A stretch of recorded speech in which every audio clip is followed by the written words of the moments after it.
Assalamualaikum warahmatullahi wabarakatuh. Kali ini kita akan belajar tentang gerak dan gaya. Pada pembelajaran kali ini kita akan membahas tentang gerak pada benda bersama saya Sartiadi Dewi Tega Arinda. Yang pertama kita akan belajar tentang apa itu bergerak. Mengapa benda itu bergerak? Bergerak itu adalah kedudukan benda tersebut berubah terhadap titik acuan. Gerak bersifat relatif. Mengapa? Contohnya, suatu saat Hasan melihat sebuah bus. Di dalam bus itu ada orang yang berada di dalamnya. Lalu Hasan mengatakan, orang yang ada di dalam bus bergerak terhadap dirinya. Di dalam bus ada Ketut.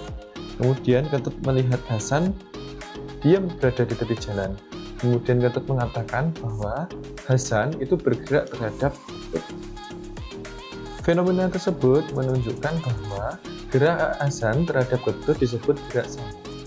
Karena Hasan diam di tepi jalan sedangkan yang bergerak sesungguhnya adalah Ketut. Gerak semu itu adalah gerak benda yang terlihat oleh pengamat yang berada di dalamnya atau di dalam sistem gerak. Contohnya, gerak semu harian matahari. Manusia mengamati dari bumi seolah-olah mataharilah yang bergerak. Padahal manusia yang ada di bumi yang berotasi, ada di bumi itu diam, berada di bumi yang sedang berotasi. Jarak dan perpindahan. Jarak itu adalah panjang lintasan yang ditempuh benda yang bergerak dari titik awalnya A ke titik akhir B, yang ditandai oleh garis putus-putus berwarna biru. Sedangkan perpindahan adalah perubahan kedudukan suatu benda atau sistem atau gabungan benda dengan memperhatikan arah perubahan letak benda atau sistem tersebut. Oleh karena itu, jarak merupakan besaran skalar yang hanya memiliki nilai, sedangkan perpindahan merupakan besaran vektor yang memiliki nilai dan arah. Contoh, dari gambar sebelah kanan menunjukkan bahwa suatu benda memiliki jarak 14 meter, yaitu 6 meter ke arah kanan, kemudian 6 meter ke arah bawah, dan 2 meter ke arah kanan. Sehingga totalnya adalah 6 ditambah 6 ditambah 2. Hasilnya 14 meter. Sedangkan perpindahan adalah jarak antara titik awal ke titik akhir. Hal ini pada gambar tersebut menggunakan rumus Pythagoras, di mana perpindahannya adalah C, sedangkan untuk sisi yang lainnya adalah A dan B. A memiliki panjang 8, B memiliki panjang 6. Sehingga kita akarkan dari tunjukan kuadrat. Jadi 8 kuadrat ditambah 6 kuadrat sama dengan 64 tambah 36, hasilnya 100. Maka 100 diakarkan hasilnya 10. Maka perpindahan pada gambar tersebut adalah 10. Kelajuan dan kecepatan. Perbedaan kelajuan kecepatan adalah kelajuan memiliki rumus jarak tempuh dibagi waktu tempuh, yaitu S per T. Sedangkan kecepatan adalah perpindahan benda dibagi waktu tempuhnya, yaitu X per T. Coba kita lihat gambar sebelah kanan. Jika lajunya ke arah kanan, maka besarnya adalah positif, maka nilainya 2.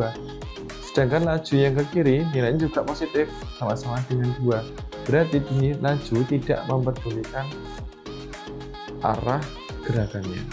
Sedangkan kecepatan jika ke arah kanan nilai positif, jika ke arah kiri maka nilai negatif. Maka di sini kecepatan dipengaruhi oleh arahnya. Oleh karena itu, kelajuan merupakan besaran skalar yang memiliki nilainya saja, sedangkan kecepatan merupakan besaran vektor yang memiliki nilai dan arah. Contoh soal kelajuan dan kecepatan. Pada slide sebelumnya, jarak benda tersebut adalah 14, sedangkan perpindahannya adalah 10. Maka kita akan tentukan, jika waktu tempuhnya adalah 10 sekon, maka kelajuannya adalah jarak dibagi waktu tempuh adalah 14 dibagi 10. Hasilnya 1,4 meter per sekon. Sedangkan kecepatannya adalah perpindahan benda dibagi waktu. Maka kecepatannya adalah 10 dibagi 10 adalah 1 meter per sekon. Yang selanjutnya adalah percepatan. Percepatan adalah perubahan kelajuan terhadap perubahan waktu. Rumusnya adalah VT min V0 dibagi TT per T0 atau sama dengan delta V per delta T meter per sekon. VT adalah kelajuan pada waktu tertentu, V0 adalah kelajuan awal. TT adalah waktu tertentu dan T0 adalah waktu awal. Dalam percepatan ada dua percepatan yang positif. Hal ini menunjukkan bahwa kecepatan dari waktu ke waktu semakin meningkat. Sedangkan percepatan bernilai negatif menunjukkan kecepatan dari waktu ke waktu semakin menurun bahkan hingga mencapai nilai 0.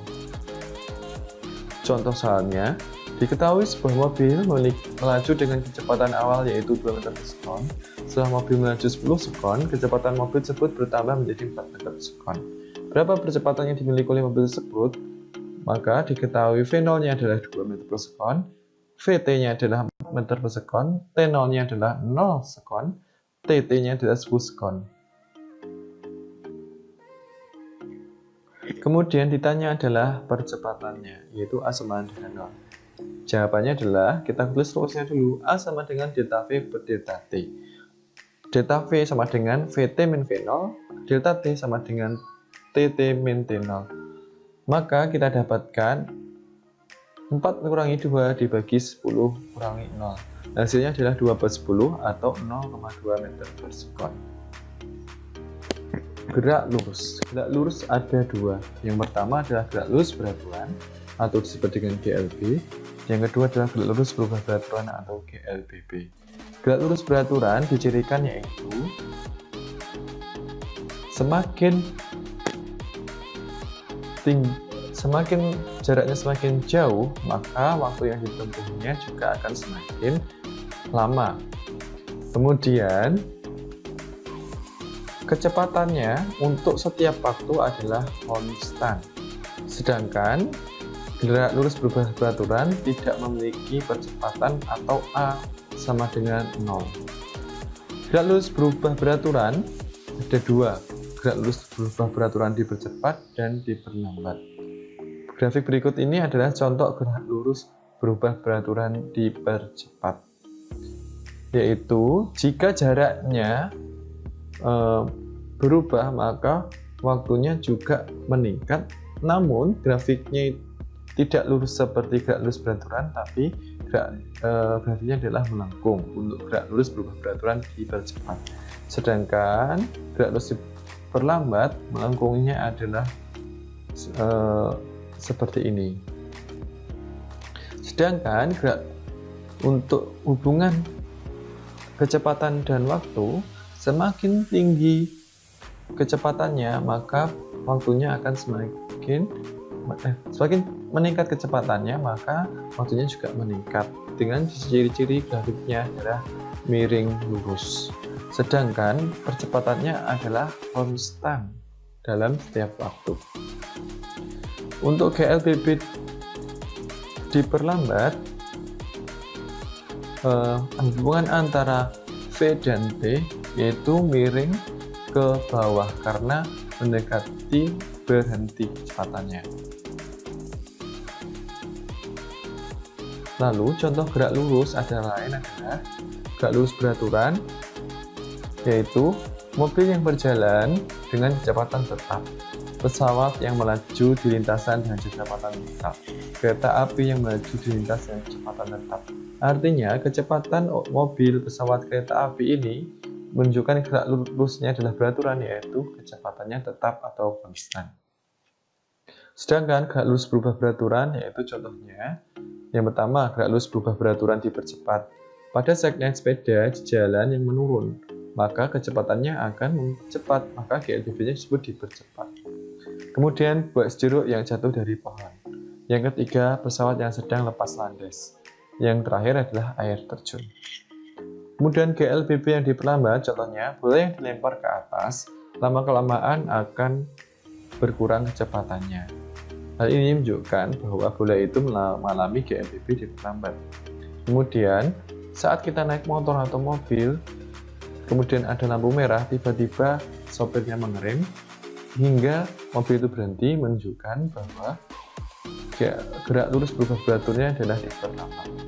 Kemudian saat kita mengayu sepeda di jalan tanjakan, kemudian tiba-tiba kita merasa berat dan kecepatan sepeda kita menurun, maka gerak lurus berubah beraturan itu sudah gerak lurus berubah beraturan diperlambat. Kemudian saat kita naik lift, awalnya bergerak kemudian menuju ke lantai yang telah kita tentukan, kemudian lift itu berhenti, maka GLBB-nya disebut gerak lurus berubah beraturan diperlambat. Itu saja pembelajaran kita hari ini tentang gerak benda. Terima kasih atas perhatiannya. Sampai ketemu di pertemuan selanjutnya. Saya akhiri. Wassalamualaikum warahmatullahi wabarakatuh.